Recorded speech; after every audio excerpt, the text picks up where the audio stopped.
We're here at Escondido and Hollister in the city of Hesperia at about 5:33 p.m. Our deputies from the Hesperia station and rescue personnel from Seminole County Fire Department responded to the reported two-vehicle traffic collision here in the intersection. Our first units arrived on scene and discovered that the two vehicles behind me here had in fact been involved in a collision. One of the vehicles was occupied by an adult female driver and two small children in the back seat. One a 5-year-old female and then a 2-year-old male. Both of the children were in car seats. However, due to the extent of the intrusion into the vehicle, the 5-year-old suffered major injuries, and CPR was in progress for a period of time. They transported both of the juveniles and the mother to a local hospital. The 5-year-old female who was suffering from the most serious injuries, they were able to get that victim stable enough to fly her down to Arrowhead Regional Medical Center for more significant treatment. And the status of that victim at this time is unknown. The driver of the other vehicle sustained minor injuries, complaint of pain. She too was transported by ground just for a precaution and for her complaint of pain.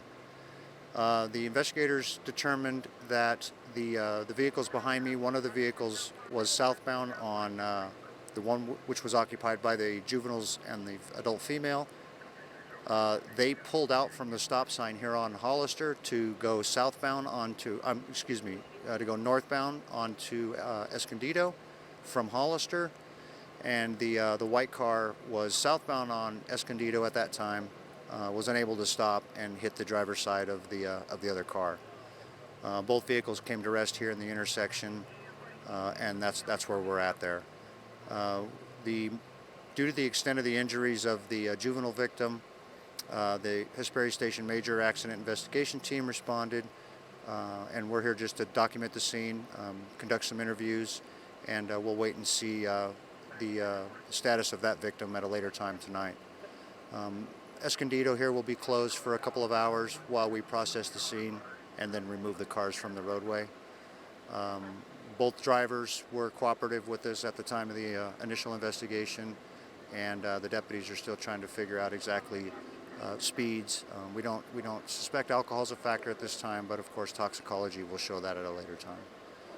And that's about all we have as of right now. Do you know the speed limit on this stretch by chance? I believe it's 50 here. Okay. And the child was, the serious child was first transported to Desert Valley, right? Yes. Yeah, due to the serious injuries, the CPR was in progress. The medical staff chose to transport that victim by ground to Desert Valley to get initial treatment and get stabilized, which I think they were able to accomplish at Desert Valley. And then they prepared her to get flown down to Arrowhead. And your name one more time? I'm sorry, it's Sergeant Doug Hubbard from the Hesperia Station. Can you spell the last name? Hubbard.